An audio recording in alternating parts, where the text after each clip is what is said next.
한양대학교 유영만 교수가 어느 유튜브 채널에 나와서 경제빙하기라는 용어를 사용을 한 적이 있습니다. 보통 겨울이 지나면 봄이 찾아오잖아요. 경기 불황이 오면 또 다시 경제가 다시 회복되고 또 경제가 다시 이렇게 성장하는 그런 봄날이 찾아와야 되는데 봄이 안 오는 거예요. 봄이 안 올 수 있다는 거죠. 그런 더 이상 고속 성장이 지속되지 않는 오랫동안 경기 불황이 계속되는 상황을 경제 빙하기라고 하더군요.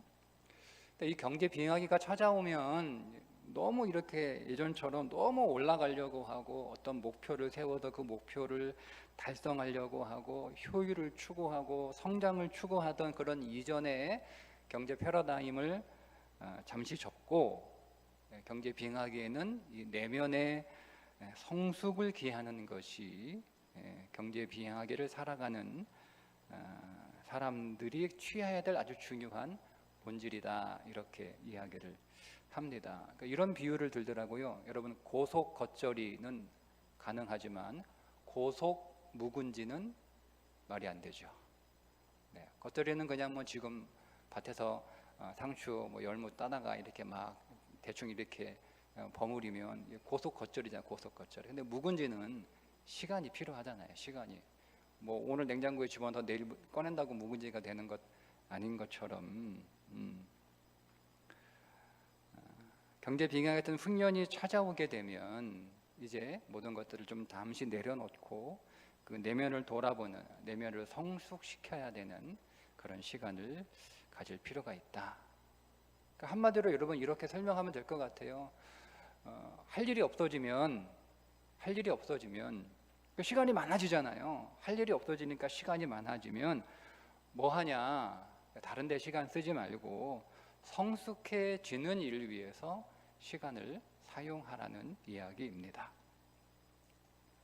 여러분, 그렇다면 그리스도인들은 그들의 인생 안에 흉년이 찾아오면 뭘 해야 될까요?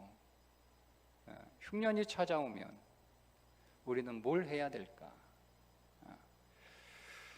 지금 우리가 겪고 있는 이 경제 불황은 조만간 끝날 것 같지 않습니다.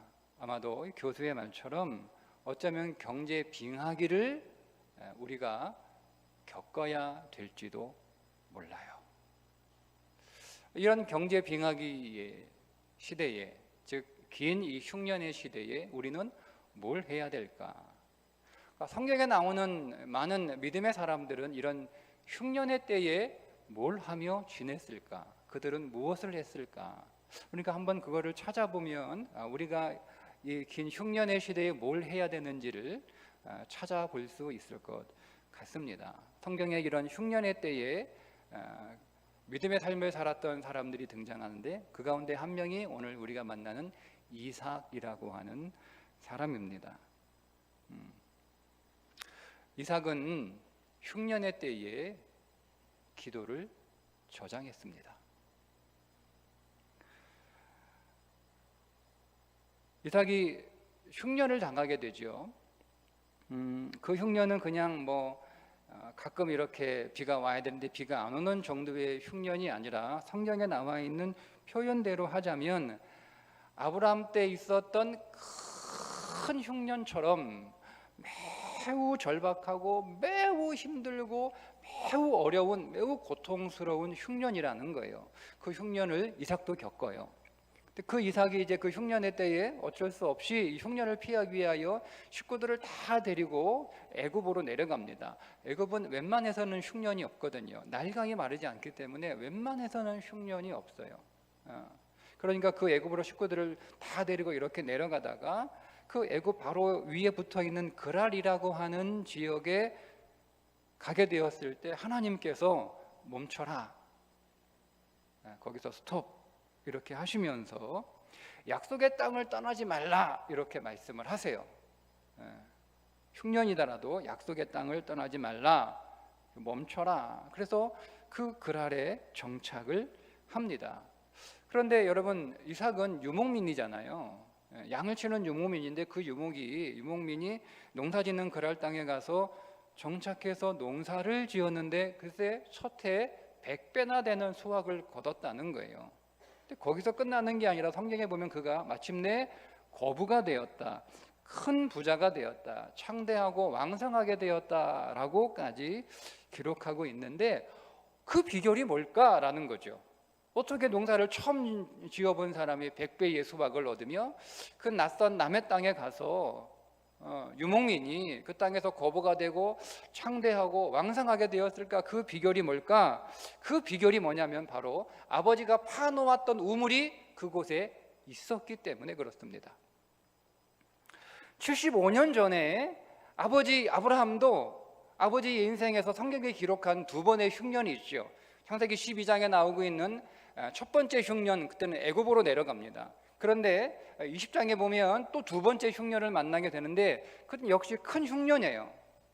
그때 이삭이 어디로 내려가냐면 이제 애굽으로 내려가지 않죠.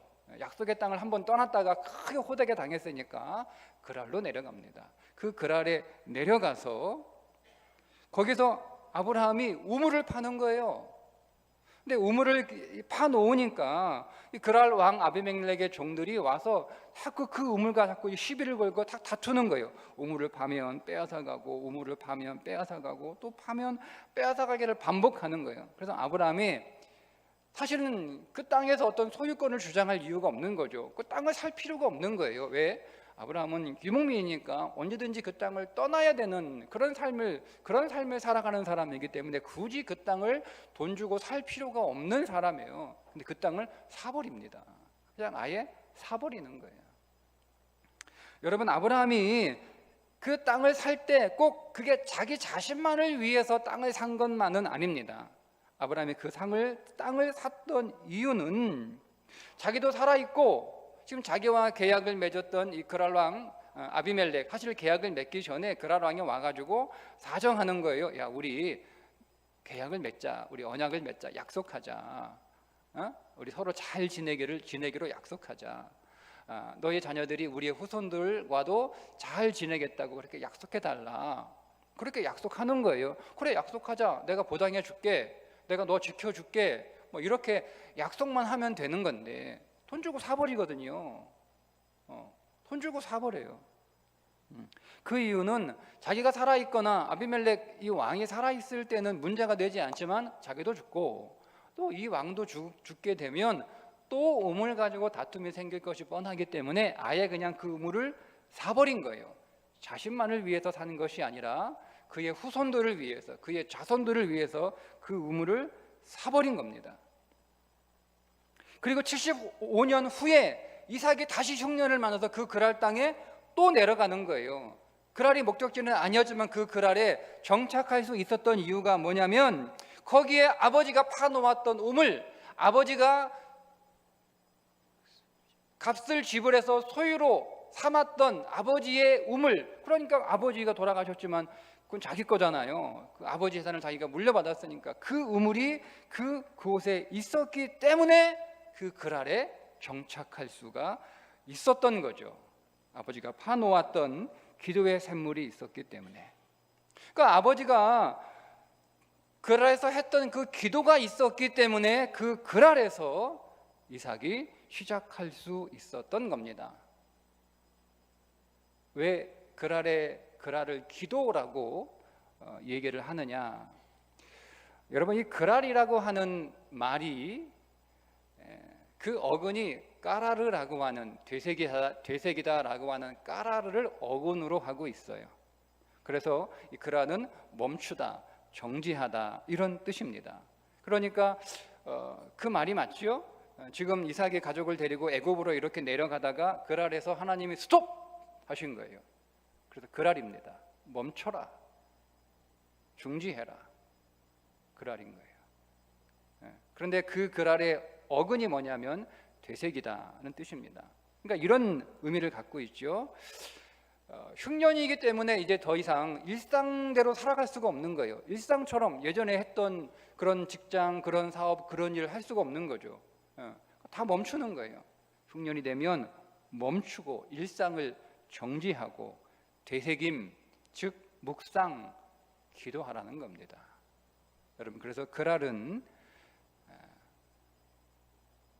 이삭이 그곳에서 우물을 팠다는 것은 기도의 우물을 팠다는 뜻입니다. 그렇게 아버지가 파놓은 기도의 우물로 이삭이 거부가 되니까 그랄 사람들이 시기가 나가지고 아버지가 파놓은 우물들을 다 메워버려요. 그리고 떠나라고 쫓아버립니다. 이삭은 싸우지 않죠. 싸울 만도 한데 싸우지 않고 그랄 골짜기로 다시 가서 아버지가 팠던 그 우물을 다시 팝니다. 근데 그 아버지가 팠던 우물로 만족하지 않고 또 다른 이삭의 우물을 파는 거예요. 이삭의 새로운 우물들을 파는 거죠. 그래서 거기에서 샘 근원을 얻었다라고 성경에 말씀하고 있습니다. 여러분, 부모가 기도를 저장해 놓으면 자녀가 기도하기가 훨씬 수월합니다. 부모가 기도를 저장해 놓으면 자녀가 기도해야 될 때 기도하기가 훨씬 수월합니다. 왜냐하면 부모가 기도를 저장해 놓으면요, 자녀는 그 부모가 기도해 놓은 저장해 놓은 그 기도를 빼먹으면 되는 거예요. 그래서 부모가 기도를 저장해 놓는 것이 좋습니다. 그렇게 부모가 저장해 놓은 기도를 하나씩 빼먹다 보면 기도가 좋거든요. 기도가 재밌거든요. 기도의 능력을 알거든요. 기도의 맛을 들이게 되면 이제는 스스로 기도의 샘을 팔 수 있는 거예요. 스스로. 그러니까 여러분, 우리가 기도가 무엇인지 기도의 맛도 보지 못하고 기도의 능력도 알지 못하는 상태에서 기도의 샘을 파는 것은 쉬운 일이 아니에요. 여러분, 왜냐하면 기도는 전쟁이거든요. 기도는 전쟁입니다. 이삭이 우물을 파놓으니까 그랄의 목자들이 와서 이게 또 자기 거라고 또 빼앗는 거예요. 그래서 그 우물의 이름을 에색이라고 짓잖아요. 에색, 다툼이라는 뜻이에요. 여러분, 기도는 전쟁입니다. 자신과의 전쟁입니다. 여러분이 기도하시려면 여러분 자신과 먼저 싸워야 됩니다. 여러분 자신과 싸워야 되는 거예요. 여러분 자신과 싸우지 않고는 여러분은 기도할 수 없는 거예요. 그러니까 여러분, 우리의 모든 일상들을 멈추어서는 그 자신과 싸워야 되는 거죠. 피곤함하고도 싸워야 되고 단조로움과 지루함으로도 싸워야 되고, 하여튼 내 육신과 내 육신은 기도하지 않으려고 하는 거예요. 이게 육신의 본능이에요. 어떻게 해서든 무슨 핑계 대가지고 여러분, 우리가 기도하러 가려고 하면 우리가 아침에 이렇게 시간을 맞춰놓고 아침에 이제 알람이 울리면 딱 이렇게 일어나야 되잖아요. 그죠? 근데 알람이 딱 해서 잠이 딱 깼어서 딱 일어나야 되는데 그때 우리 안에 일어나지 않아야 될 수십 가지의 이유가 머릿속에 떠오른답니다. 그러면 못 일어나는 거예요.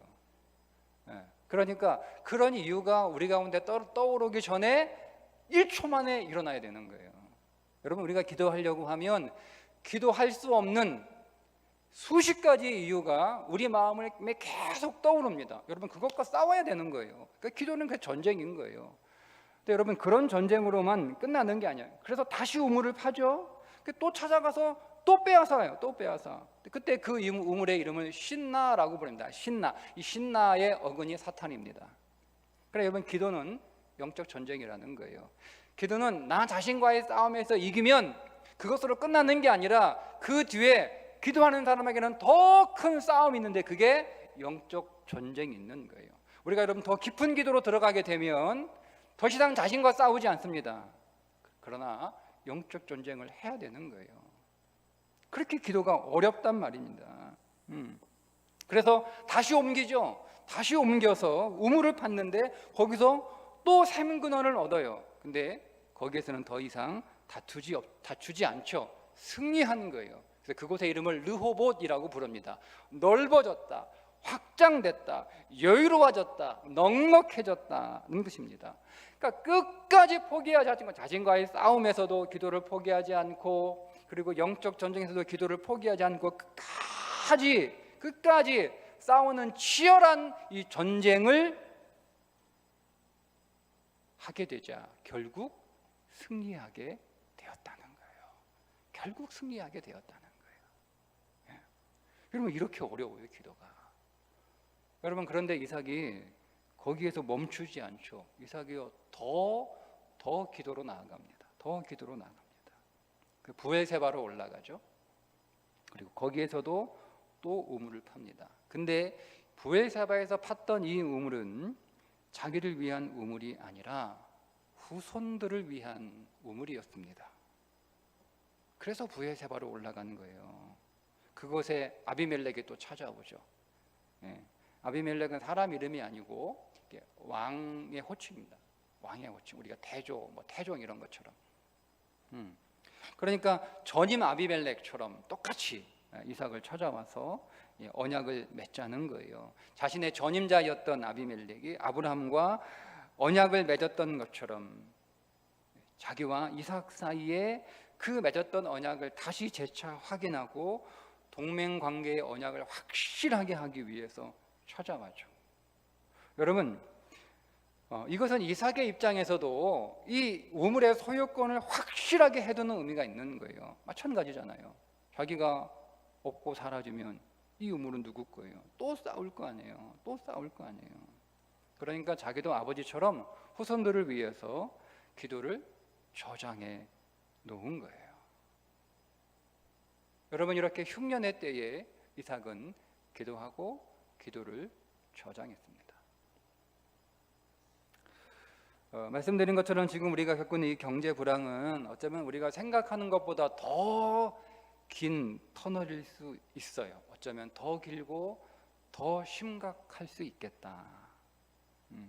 그냥 단순히 경제 한파가 아니라 어쩌면 경제 비행하기가 될 수도 있겠다라고 많이들 이야기를 합니다. 우린 뭐 해야 되죠? 여러분, 일거리 줄어들면 시간 많아지잖아요.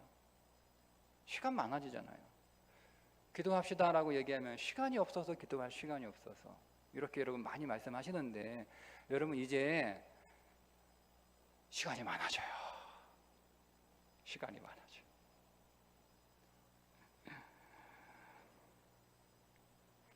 그 많은 시간을 불안해하며 초조하며 종종거리며 여러분 그 시간 낭비하지 마시고, 여러분 그때 우리는 기도로 그 시간을 보내면 됩니다.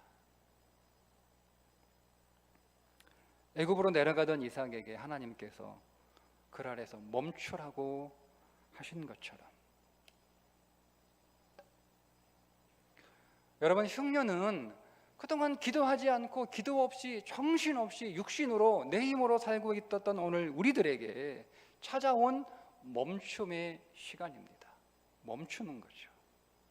멈춰서서 한번 돌아보는 거예요. 지금 나는 제대로 가고 있는가?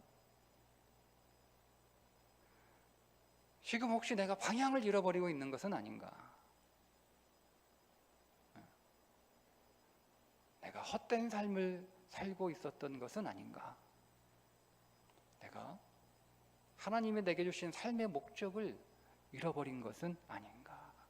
멈춰 서서 자신을 돌아보라는 거예요.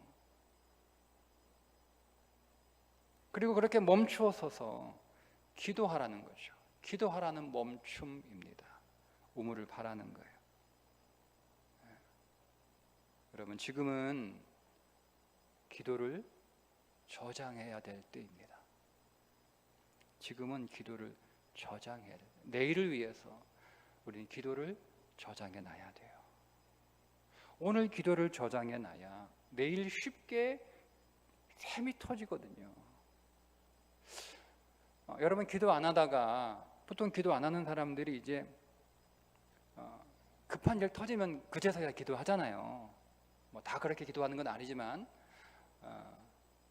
기도 안 하다가 급한 일 터지면 이제 그제서야 여러분 기도하는데, 급한 일 터져서 여러분 기도해 보셨잖아요. 어떻습니까? 기도가 힘들어요, 쉬워요? 기도 힘들어요. 급한 일 터질 때 기도는 정말 힘들어. 왜 힘드냐면 수맥이 어디인지 모르기 때문에 힘든 겁니다. 그러니까 수맥이 어딘지 모르니까 그냥 아무 땅이나 파는 거예요. 그냥 신나게 땅 팠는데 한번 딱 파가지고 마침 수맥 위를 딱 파가지고 수맥하고 딱 만나면 좋은데, 여러분 그게 어찌 쉽습니까? 응? 예.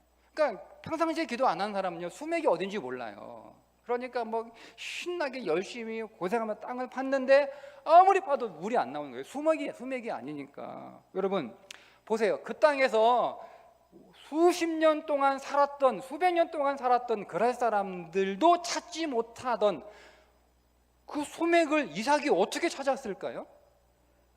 신기하지 않습니까? 아니 그 땅에 들어온 지 얼마 안 되던 이삭이 처음에는 아버지가 파놓았던 우물을 사용했어요. 그게 필요하는 거예요. 그런데 그 다음부터는 아버지가 팠던 우물만 사용하는 게 아니잖아요. 자기도 우물을 판단 말이에요. 근데 우물을 팔 때마다 물이 터지는 거예요.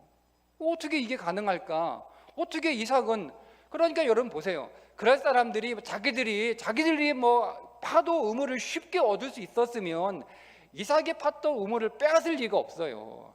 뭐 우리도 아무데나 그냥 파면 물이 나오는데 왜 남의 우물까지 그렇게 싸우면서, 이 싸운다는 말이 전쟁한다는 뜻이거든요.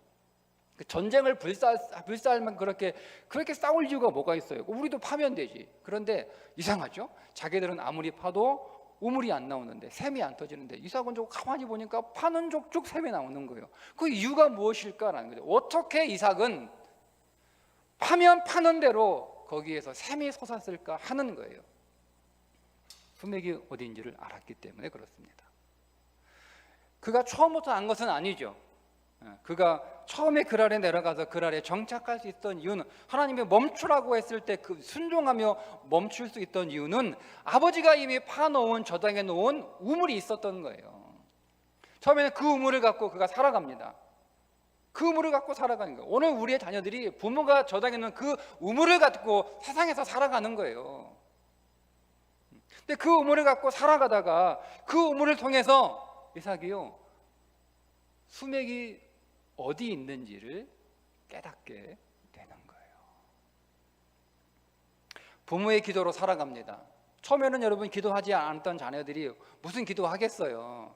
근데 기도는 해야 되니까 기도를 한단 말이에요. 근데 부모가 저장해 놓은 기도가 있으니까 그 부모가 저는 기도 믿고 기도하는 거예요. 우리 엄마 아버지가 오랫동안 눈물로 기도했고, 엄마 앞에 기도할 때마다 너를 위하여 기도한 그 기도가 다 저장되어 있으니까 너는 그거 빼먹기만 하면 돼.